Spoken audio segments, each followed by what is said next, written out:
So once I get it narrowed down to 500 equals t to the 2 to the t over 3, I can ln both sides. That would give me ln 500 equals t over 3 ln 2. I'm solving it for t, so I'm going to multiply both sides by 3. So it'll be 3 ln 500. I could bring that up to the exponent, but I don't have to, equals t ln 2. So I'm going to divide both sides by ln 2. And that'll tell me exactly how long it takes for this to equal 50,000. And it's a calculator key in, so I'm going to go to the calculator. I'm going to hit alpha y equals. Alpha y equals gives me a fraction. I'm going to type in the 3 ln 500. Down arrow over ln 2. Be sure to close the parentheses on these, and that'll tell me how long it'll take to reach 50,000. About 26.9 years. So t equals approximately 26.9 years. So this will be 29 at 50,000. Or I'm sorry, 26 or 27 at 50,000. No calculator, so that's a log base 8, I believe. And 64 is 8 squared, so it's technically log base 8 of 8 squared. The 2 goes out front. Log base 8 of 8 equals 1, so this answer is going to equal 2. Ln and e simplify one another, so that's just going to be square root of 2. 64 log base 2. I know that 2 to the 5th is 32, so 2 to the 6th is 64. And the 6 goes out front, and the log base 2 of 2 equals 1, so this is just going to equal 6. 6 to the 1 over 36. 1 over 36 is 1 over 6 squared, so I can rewrite this as log base 6 of 6 to the negative 2. The log base 6 of 6 equals 1, and the negative 2 as an exponent goes out front, so this is going to equal negative 2. You can't take log of negative 2, but you can have the negative 2 out front. Notice this 1 over 36 is not a negative number. The exponent is negative, and that's a slightly different concept. Graphical analysis, f of 4 is 3, so that's going to be for part A. That's going to give me 3 minus f of negative 3 is negative 2, so that's going to equal 5. What's the domain of f? It looks like it starts open circle over there at negative 5. So it's going to be negative 5 in an open circle, and it ends in a closed circle at x equals 6. So the domain would be parentheses negative 5 comma 6. What is the range of f? The range, the lowest y value on this graph seems to be negative 4. And it's included, that's considered a closed circle. And the highest y value is this maximum up here at 5, and that's a closed circle also, so that's a bracket. Part D, on which interval is f increasing? It increases from here to here. So part D. Now, college algebra textbooks say it's closed interval from negative 1 to 2. That's college algebra. But in calculus, it's either increasing or decreasing at that horizontal asymptote or tangent line, horizontal tangent line. So in calculus, it's from negative 1 to 2, depending on who the professor is. But this is usually what we go with in calculus. I know a lot of people are in algebra, college algebra, and that's what they say in college algebra. Part E, on which interval is it decreasing? So it decreases x values from negative 5, notice there's a closed circle on it, to this x value, negative 1. And again, I'm going to use the calculus version. I don't know if I want to put a union there or a comma. I'll put a union. It starts decreasing again at x value 2, all the way to closed circle 6. Now this is kind of tricky. It stops decreasing there. I don't know if you can put a bracket on the endpoint, so that's a little nuance. That one there I'm a little curious about. Part F. For what number does f have a relative maximum? There's a relative maximum at 2, at x equals 2. What is the relative maximum? The y value at x equals 2 is 5. G. For what number does it have a relative minimum? Relative min is over here at negative 1, x equals negative 1. And the value of that relative min, that's the y value, and that's y equals negative 4. H, what are the x-intercepts? Negative 4, 1, and 5. That wasn't that tough. Negative 4, 1, and 5. What is the y-intercept? Negative 3. Not bad. A-rock, average rate of change. So from 6 to 10, it's going to be this f of b minus f of a over b minus a. This is a and this is b. So the bottom is going to be 10 minus 6. And I have to plug the 10 into this. So 300 minus 5. 10 squared is 100. 300 minus 5 is 295. Minus, I throw in the 6. 3 times 36. Minus 5. That's 108 minus 5. It's 103. 295 minus 103. I guess I'm a moron. I have to use a calculator to do some arithmetic. 192.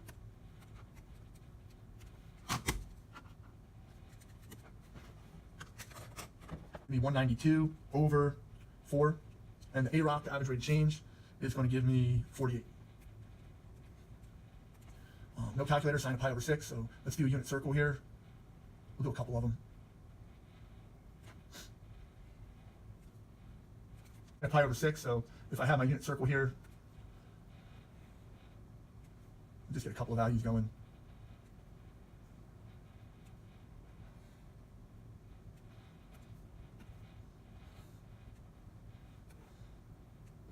So pi over 6, 1 pi over 6 is going to be here. Those values are going to be cosine is root 3 over 2. This is 1/2. So the sine of pi over 6 is 1/2. Cosine of 7 pi over 6, 1 pi over 6, 2 pi over 6, 3 pi over 6, 4 pi over 6, 5 pi over 6, 6 pi over 6, 7 pi over 6.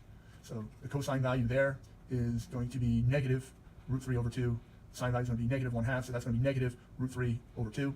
Tangent of 5 pi over 3, 1 pi over 3, 2 pi over 3, 3 pi over 3, 4 pi over 3, 5 pi over 3 would be here. So the x value is going to be 1/2, the y value is going to be negative root 3 over 2. So the tangent there would be sine over cosine, negative root 3 over 2 times 2 over 1 is going to be negative root 3. 4 pi over 3, so 1 pi over 3, 2 pi over 3, 3 pi over 3, 4 pi over 3, and then what? Secant of 4 pi over 3. So let's find those values. That's going to be negative 1/2 and negative root 3 over 2. And secant is 1 over the cosine, so 1 over that is going to give me 1 times negative 2 over 1, or negative 2 for part D. Part E, cosine of 3 pi over 2. 3 pi over 2 is located here, so that's going to be 0, negative 1. Cosine is 0. Cotangent of 3 pi over 4, 1 pi over 4, 2 pi over 4, 3 pi over 4, and that's going to be negative root 2 over 2, comma root 2 over 2. And the cotangent is cosine over sine, so that's going to equal negative 1. Cosine of 11 pi over 4, so that goes around a couple times, so this would be 12 pi over 4. Let's go, so 1, 2, 3, 4, 5, 6, 7, 8, 9, 10, 11 pi over 4. Okay? And what's the cosine value there? It's going to be negative root 2 over 2. H cosecant of 5 pi over 3. 5 pi over 3, I think we've already found this over here. We did it for this one. So cosecant is 1 over sine. The x value is going to be 1/2.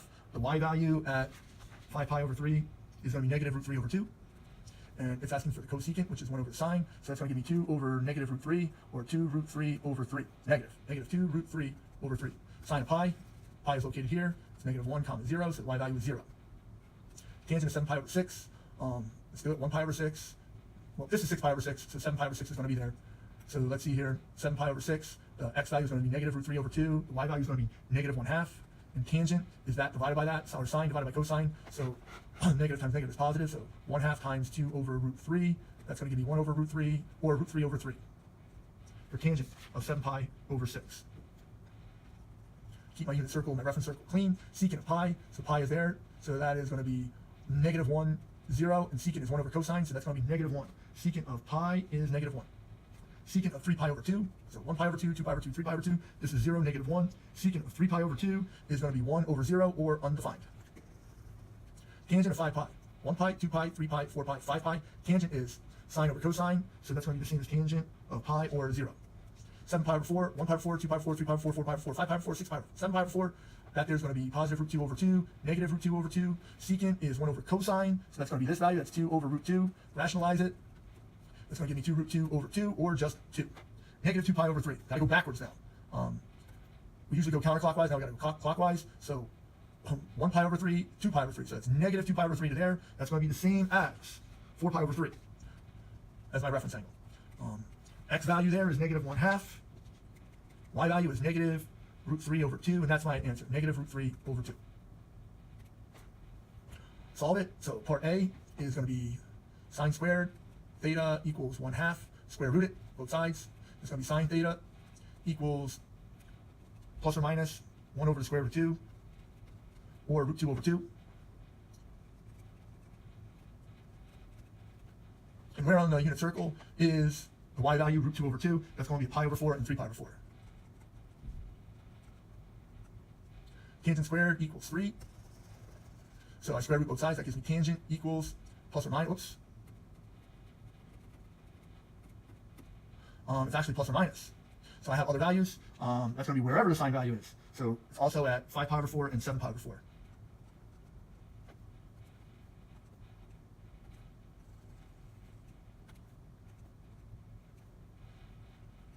Four answers. Let's do this one. Square root both sides, so tangent theta equals plus or minus root 3, whereas tangent equal positive or negative root 3. Those are going to be located on the unit circle at every pi over 3 interval. So at pi over 3, 2 pi over 3,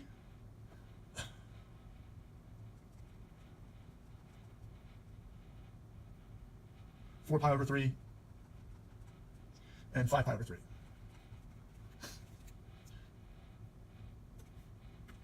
Again, if you have a unit circle template, you can use the reference angles to figure this out.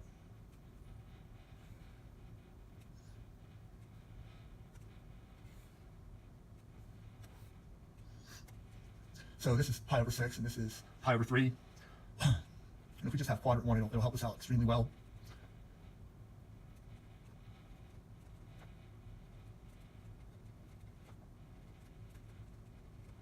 And when I do root 3 over 2 divided by 1/2, that gives me the root 3. When I do root 3 over 2 times 2 over 1, that gives me the root 3 over 2. So that means it's going to be wherever this situation is. So in this situation over here, at 2 pi over 3, I get 1/2 and root 3 over 3. Down here, at this situation, at 4 pi over 3, I get negative 1/2 and negative root 3 over 2, and that equals root 3, and it's plus or minus root 3. So you're going to get 4 answers. For part C, tangent squared minus tangent equals 0. So I'm going to factor out a tangent, and that's going to give me tan minus 1 equals 0. So where does tangent equal 0? And tangent equals 0 wherever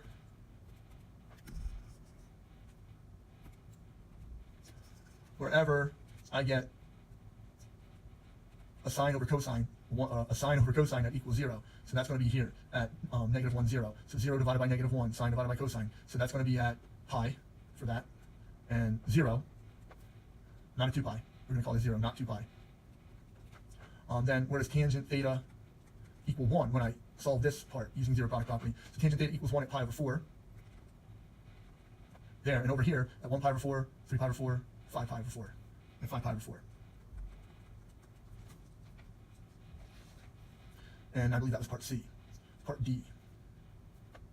I have to erase some of this. Let me keep these answers handy. That was for part C. Part D, 2 cosine. So I'm going to factor that. 2 cosine squared theta minus cosine theta minus 1.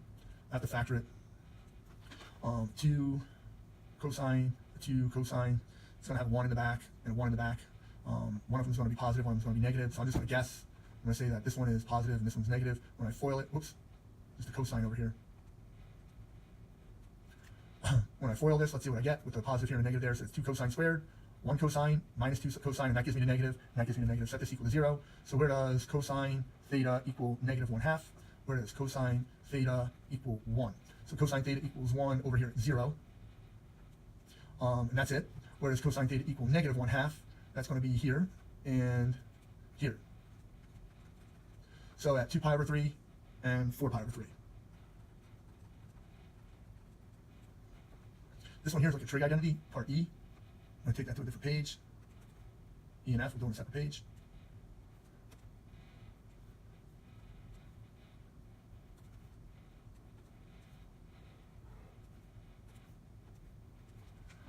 Secant, cosecant. So secant is 1 over cosine times 1 over sine equals 2 cosecant theta, which is 2 over sine.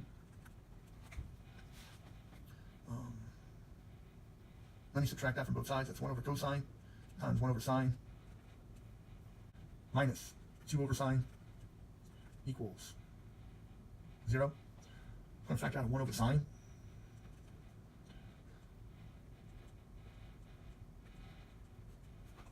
So that's going to give me cosecant theta times secant theta minus 2 equals 0. So where's cosecant equals 0? That's what it's asking me. So where does 1 over sine equal 0? Where does 1 over sine equal 0? Again, I'm going to go to this reference circle. It's going to be at one of these coordinates. And this one is 1, 0. So 1 over sine there, it's not going to equal 0 there. So cosecant is never going to equal 0, so that's not in the domain. So then we have to solve this. Where does secant equal 2? Well, that's somewhere in the domain. We can find out where secant equals 2. And secant equals 2 at pi over 3. Notice, we go over here and we do, this is 1/2. And this here is root 3 over 2. So where does 1 over cosine equal 2? And that's going to be at pi over 3. And I think when I go all the way over here to this spot at 5 pi over 3, it's going to give you the same result. So this one's going to be at pi over 3 and 5 pi over 3. Because 1 divided by 1/2 equals 2. That one was a little rough. This next one, where does sine equal cosine? Not so tough. Anywhere on the unit circle. So at pi over 4, so that's root 2 over 2, root 2 over 2. So at pi over 4. Not here because it's negative, positive. So they don't equal one another there, but over here they do. So at 1, 3, 5 pi over 4.